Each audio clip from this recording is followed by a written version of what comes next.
Sige na, honey. Pumasok ka na sa kwarto mo para makapagpahinga ka na. Nakangiting wika ni William habang nakasandal sa labas ng pinto ng kwarto ni Laika. Ikaw rin, Dad. Kailangan mong matulog ng maaga dahil may trabaho ka pa bukas, di ba? Tugon ni Laika. Umiling si William. Nakalib ako ng 2 linggo. Biglang kumabog ng malakas ang dibdib ni Laika nang marinig ang sinabi ni William. Tanda ng kaligayahang nararamdaman niya. Ibig sabihin 2 linggo ko rin siyang makakasama rito sa mansyon? Bulong ni Laika sa kanyang sarili. Siya nga pala, honey, may ibibigay ako sa'yo.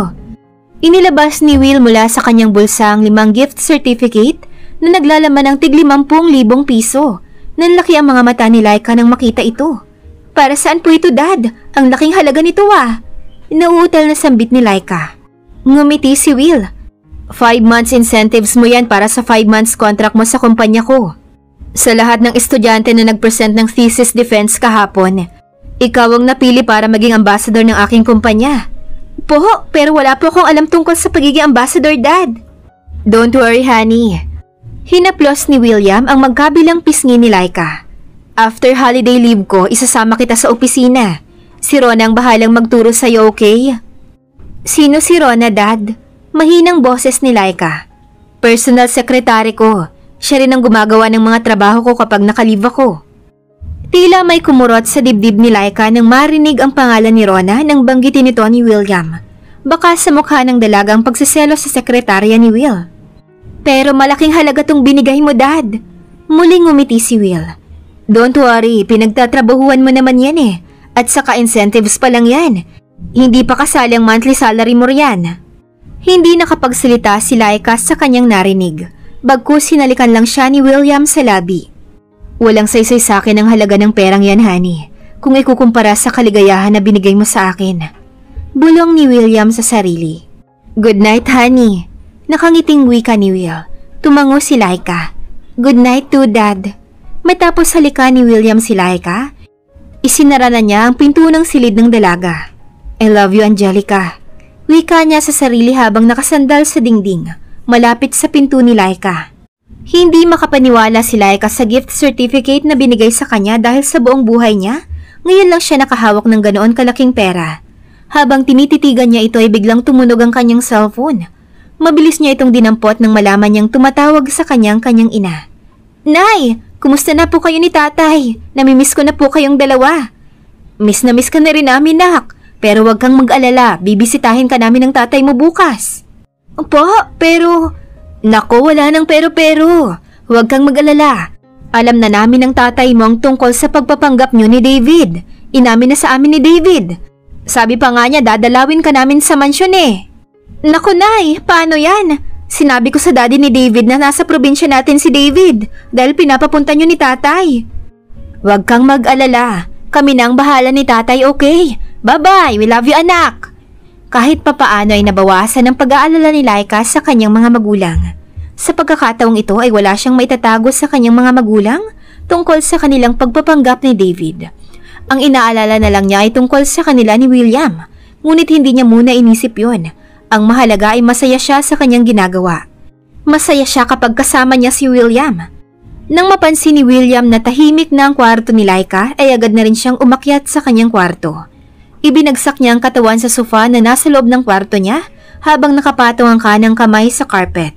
Habang hinahaplos ng kamay niyang mabalahibong carpet, mula sa ilalim ng sofa ay may nahawakan siyang kakaiba, kaya inabot niya ito. What? He laughed as he picked it up. Ang panloob na hinahanap ni Laika ay nasa ilalim lang pala ng sofa, nakasuksok. Bakit nandito to? Umiling si Will at tinapik ang noo. Ibig sabihin mo lang suot si Laika habang binubuhat ko siya kanina? Natatawang wika niya. Palakad-lakad si Will sa kinatatayuan niya habang pinagmamasdan ng gamit ni Laika. Hindi siya mapakali. Nang dahil doon ay nagiinit na naman siya. Angelica, nababaliw na ako sa'yo. Alam mo ba yun? Hindi mapakali si Will kaya lumabas siya ng kwarto niya upang puntahan si Laika sa kwarto nito. Pagbaba pa lang niya ay nakasalubong niya si Laika habang nakasuot ang dalaga na manipis na see-through na pantulog. Dad, hindi ka pa natutulog? Nauutal na sabi ni Laika. Sa halip na magsalita ay lumapit si William kay Laika at hinalikan ng labi ng dalaga. I'm sorry, honey, pero kailangan kong gawin to. Hindi ako makatulog kapag hindi kita katabi. Can you give me a break, honey? Will whispered. Yes, Daddy. Kagat-labing tugon ni Laika. Binuhat ni William si Laika papunta sa kwarto ng dalaga. Saka dahan-dahan na inihiga sa kama nito. May gustong gawin si Laika. Hindi mo kailangan gawin ito, honey. Okay? Nakangiting sambit ni Will. No, Dad. Gusto ko. Kagat-labing wika ni Laika. You did a great job, honey. Bulong ni William pagkatapos ng lahat. Napatitig si Laika kay Will. I love you, Daddy.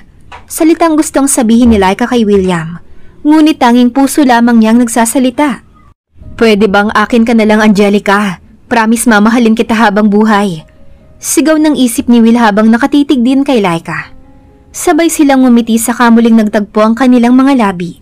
Hindi masabi ni Will ang tunay na nararamdaman dahil ayaw niyang masaktan ng damdamin ng kanyang uniko iho. Natatakot din si Laika na magtapat ng kanyang nararamdaman dahil ayaw niyang malaman ni Will ang tunay na kasarian ng kanyang matalik na kaibigan. Isinandal ni Laika ang kanyang mukha sa dibdib ni Will nang humiga ito sa tabi niya. Dad? Wika ni Laika. Maikling tugon ni Will.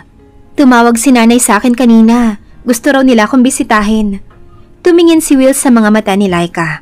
Talaga? Gusto mo bang salubungin natin sa airport? Parang kinikiliti sa tuwa ang puso ni Laika nang marinig ang sinabi ni William. Hindi na kailangan, Dad, kaya lang. Putol na sambit ni Laika. Hinalikan ni Will ang labi niya. Wala kang dapat ipag-alala, honey. Welcome ang mga magulang mo rito sa bahay, okay? At saka don't worry about me, hindi ako magsasalita tungkol sa atin. Napaluha si Laika dahil sa sinabi ni Will. Thank you, Dad. Niyakap niya ito. Why are you crying? At saka gusto ko ring makilala ang mga magulang mo. Pinunasan ni William ang luha ni Laika. Natural lang din na makilala ko ang mga magulang mo, Laika. Dahil balang araw ay magiging magulang din sila ni David. Wika ni Will sa sarili habang nakayakap kay Laika. Tahimik rin niyang pinunasan ang namumuong luha sa kanyang mga mata.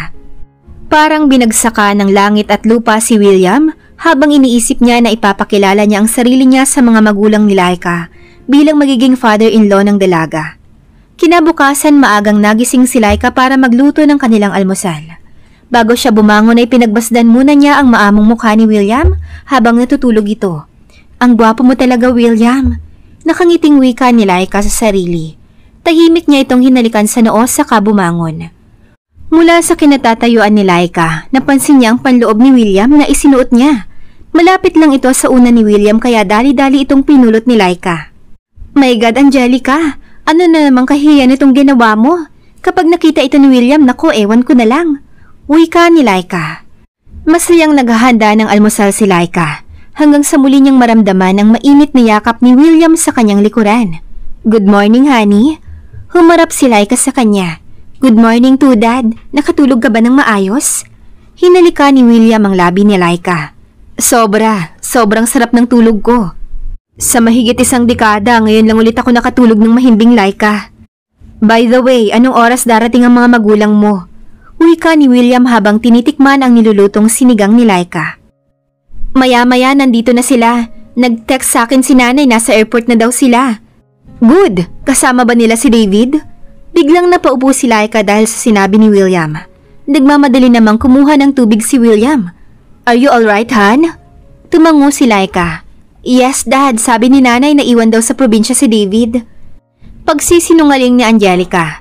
Hindi alam ni Will kung dapat ba siyang malungkot o matuwa dahil hindi kasama ng mga magulang ni Laika si David. Pero isa lang ang sigurado niya. Iyon na yung makikilala na niya ang mga magulang ng babaeng pinakamamahal niya. Masiglang inaayos ni William ang bakanteng kwarto, nakatabi lang din ng kanyang silid. Naisipan niyang ilipat doon si Laika at doon muna ang mga magulang nito sa kwarto nila ni David.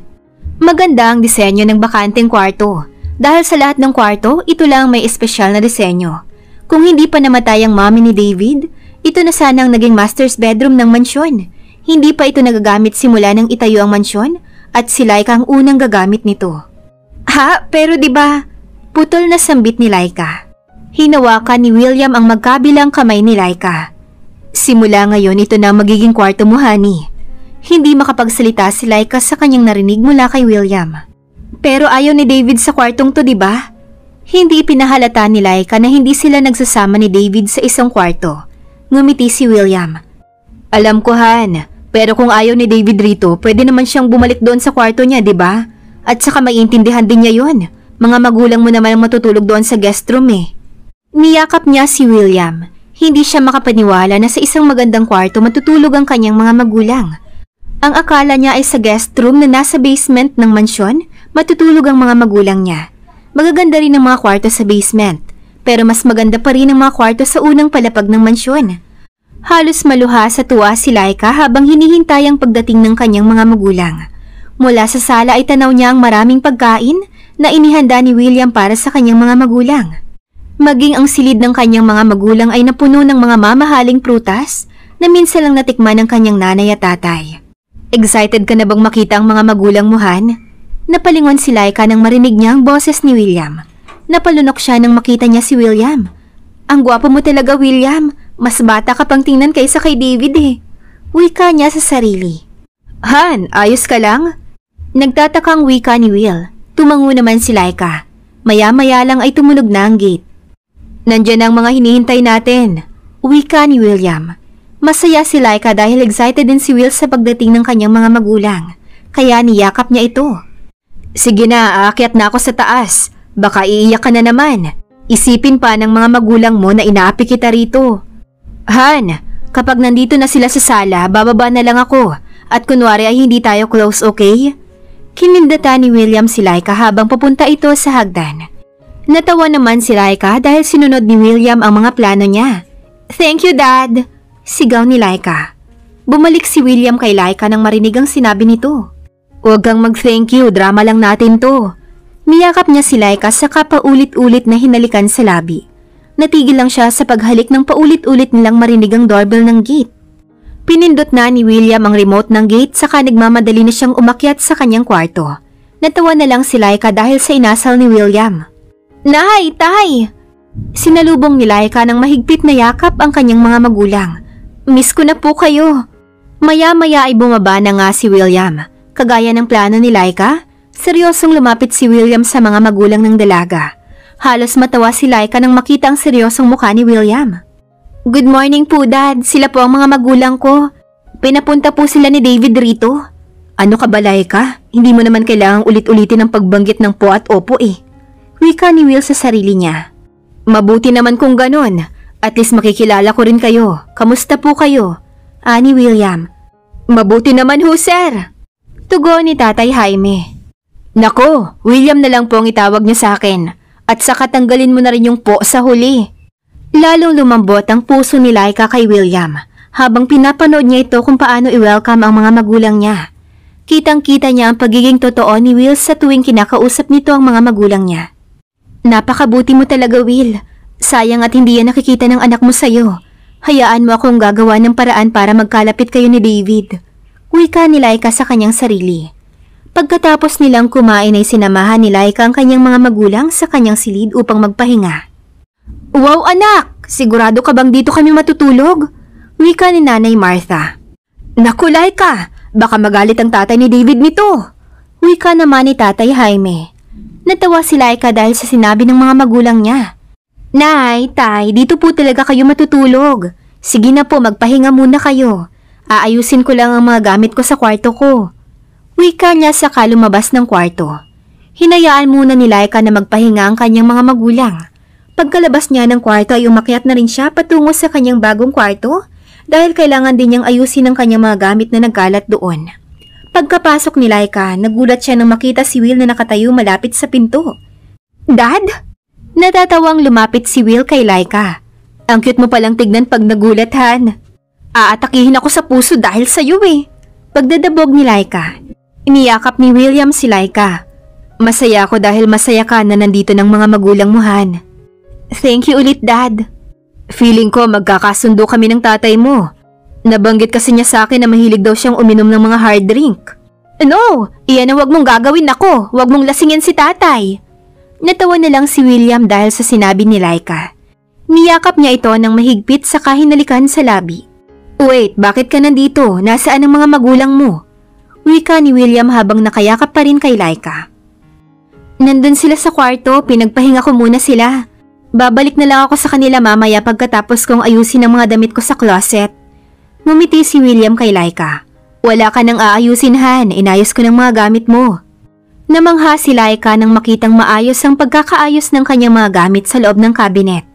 Napansin ni Will na tila nahihiya sa kanya ang dalaga, kaya agad niya itong nilapitan sa kahinalikan sa labi.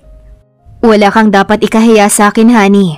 I like what I do so you don't have to worry. Bulong ni Will. Napahinto sila sa kanilang ginagawa nang makarinig sila ng malakas na katok mula sa labas ng pinto ng kwarto ni Laika. Laika, anak, pwede ba kaming pumasok ni tatay? Boses ni Nanay Martha. Dad, sina nanay at tatay nasa labas ng pinto. Natatawang wika ni Laika. Can you let them in later, Han? Kailangan kong ilabas to. Nakasimangot si William nang biglang tumayo si Laika. Magtataka sila kung bakit hindi ko sila pinapapasok. Mahinang boses na wika ni Laika. Natawa na rin si William dahil sa pagkabalisa ni Laika. Laika, anak! Lalong nabalisa si Laika nang marinig ang boses ng kanyang ama. Nandiyan na po, tay! Tugon ni Laika. Dad, anong gagawin natin? Kukunin na sana ni Will ang kanyang mga damit, ngunit bigla nilang narinig ang pagtunog ng doorknob. Dad, hindi mo ba nilakang pinto? William nodded like a child. I forgot to lock the door, honey. Natapik ni Laika ang kanyang noo saka nag-isip ng paraan. Pumunta ka muna sa banyo, okay? Huwag kang lalabas hanggat hindi ko sinasabi sa'yo. Bulong ni Laika. Agad namang sinunod ni William ang utos ni Laika, kaya pumasok siya sa banyo. Agad niyang sinuot ang kanyang bathrobe at binalot ng tuwalya ang kanyang buhok. Sorry po, tay, naliligo po kasi ako. Pagsisinungaling ni Laika. Ang ganda ng kwarto mo, anak ah. Buong bahay natin kasya sa kwarto mo. Namangha si Nanay Martha sa ganda ng kwarto ni Laika. Pinaupo muna ni Laika ang kanyang mga magulang sa lunch area ng kwarto. Gusto niyo bang kumain? Nay, tay. Alok ni Laika sa mga magulang niya. Naku, kanina pa kami kumakain ng nanay mo. Ang dami rin namang pagkain sa kwarto namin eh. Wika ni Tatay Jaime. Maiba nga pala tayo, anak. Sigurado ka bang iyon talaga ang daddy ni David? Nagtatakang wika ni Nanay Martha. Natawa si Laika dahil sa sinabi ng ina. Opo naman, Nay. Bakit po? Nagtataka lang kasi ako. Parang mas bata pa kasi siyang tignan kaysa kay David. Oo nga. Parang ako lang noong kabataan ko eh. Kaya lang mas matangos yung ilong niya kaysa sa akin. Tumigil ka nga, Jaime. Ang layo-layo mo nga sa kanya eh. Ay sus, Martha. Kunwari ka pa. Patay na patay ka nga sa akin noon eh. Natawa nilang si Laika nang marinig ang sinabi ng kanyang mga magulang. Kaya pala natatakot si David sa kanyang daddy dahil may pagka-istrikto ang mukha nito. Wika ni Martha. Hindi mapakali si Laika dahil nag-aalala siya na baka mapunta sa usapan nila ang tungkol kay David.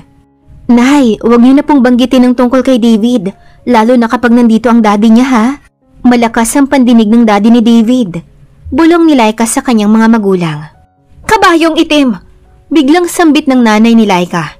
Biglang napahawak si Martha sa kanyang dibdib dahil sa gulat. Nagulat siya nang may biglang tumunog sa loob ng banyo. Ano yun, Laika? Tingnan mo nga, Jaime. Naku, wag! Biglang sambit ni Laika.